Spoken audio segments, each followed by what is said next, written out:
दोस्तों, हमने जो करेले का पौधा ग्रो किया था बीज से, उसका रिजल्ट आप देख सकते हैं।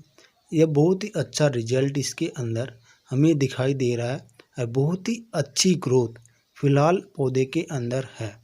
तो दोस्तों, आप इसके अंदर कौन कौन सी खाद लगाएं और कौन कौन सी दवाओं का स्प्रे करें जिससे कि पौधा बहुत ही अच्छी ग्रोथ और पौधे के अंदर किसी प्रकार का रोग हमें देखने को नहीं मिले। तो दोस्तों, वीडियो को पूरा देखें। सबसे पहले तो आपने जो हमने बीज से पौधा ग्रो किया था उसको आपने देखा ही होगा। वो यहाँ पे एक पौधा है, यहाँ पे इस प्रकार, और इसके अंदर से 2 ब्रांच निकली हुई है, जैसा कि आप देख पा रहे हैं इस प्रकार से। तो यह पौधा अभी फ़िलहाल लगभग 2 फीट के आसपास का हो गया है, जैसा कि आप देख पा रहे हैं।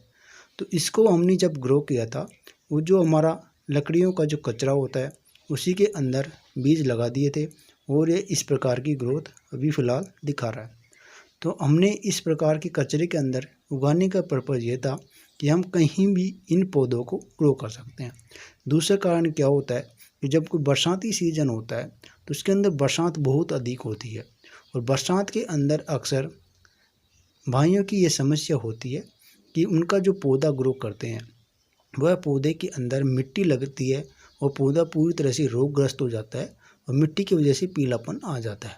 तो दोस्तों, जहाँ पर आप लगाएं वहाँ पर आप मल्चिंग बिछा सकते हैं या फिर किसी प्रकार का कोई भी आप कपड़ा ले सकते हैं, तो इसके नीचे लगा देंगे तो आपको ये समस्या देखने को नहीं मिलेगी। दूसरा जो देसी तरीका है वो यही होता है कि जहाँ लकड़ी वगैरह पड़ी होती है और उनका जो कचरा होता है, तो उस कचरे के पास में इस पौधे को ग्रो कर सकते हैं, करेले को, जिससे कि पौधा के अंदर ये मिट्टी वाली समस्या हमें देखने को नहीं मिलेगी।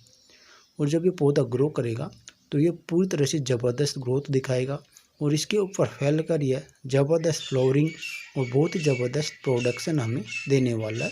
तो आप अपनी घर यूज के लिए गमलों के अंदर या फिर किसी भी पॉट के अंदर इन करेले के पौधों को बहुत ही आसानी से ग्रो कर सकते हैं।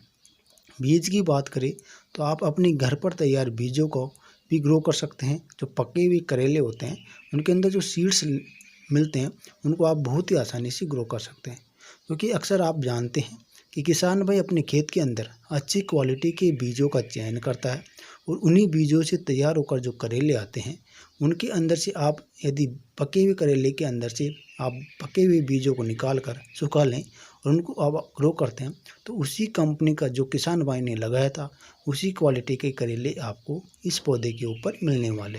तो आपको ये पता होता है कि किस प्रकार का करेला इसके अंदर लगने वाला है, क्योंकि पहले से ही जो करेला आप मार्केट से लेकर आते हैं उसकी साइज, उसकी बहुत ही अच्छी क्वालिटी आपको पसंद आती है और वही क्वालिटी आपकी पौधे के ऊपर देखने को मिलती है।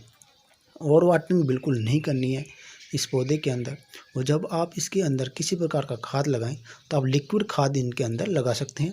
और दूसरा, नेचुरली जो आप ये लकड़ियों का जो कचरा है वो सड़ गल कर खाद के रूप में इस पौधे को मिलता रहता है, क्योंकि जब पौधा लगभग 4 से 5 महीने तक ग्रो करने के बाद में रहता है और लास्ट में जब यह 1.5 से 2 महीने तक प्रोडक्शन देता है, तो उस समय ये लकड़ी का कचरा अच्छी तरह से गल जाता है बरसाती सीज़न के अंदर, और इसका जो देसी खाद है वो पौधे को मिलता रहता है। दूसरा, आप लिक्विड खाद दे सकते हैं, सड़ी गली गोबर की खाद। आप इस कचरे को जहाँ पर आपने ग्रो कर रखा है उस पौधे के पास से हटाकर हल्की हल्की सी आप खाद लगा सकते हैं। आप चाहे तो रासायनिक खाद वगैरह भी इस पौधे में डाल सकते हैं, वैसे इनको ज़रूरत नहीं पड़ती है, क्योंकि ऐसी जगह पर लगाने पर देसी खाद इनको मिलती रहती है। लेकिन यदि आप गमलों के अंदर लगाते हैं तो उनके अंदर आप पोटास खाद, DAP खाद आप इस पौधे के अंदर लगा सकते हैं, जिससे कि पौधा ज़बरदस्त ग्रोथ दिखाए। दूसरा, आप इसके ऊपर नीम ऑयल का स्प्रे कर कर इस पर आने वाले रोगों से बचा सकते हैं। वह लगभग 7 से 8 दिन के अंतराल पर आप इस पर नीम ऑयल का स्प्रे करते रहें। ये बहुत ही देसी दवा है। और दूसरा, आप इसके ऊपर छाछ वगैरह का तैयार जो देसी दवा होती है, छाछ से जो कॉपर डालकर बनाई जाती है, उसका भी स्प्रे इस पौधे के ऊपर कर सकते हैं, जिससे कि इस पर किसी प्रकार के रोग, अक्सर इन पर अधिकतर रोग जब मौसम का एकदम बदलाव होता है तो उस समय इन पर रोग देखने को मिलते हैं, तो वो रोग आपको बिल्कुल भी देखने को नहीं मिलेंगे।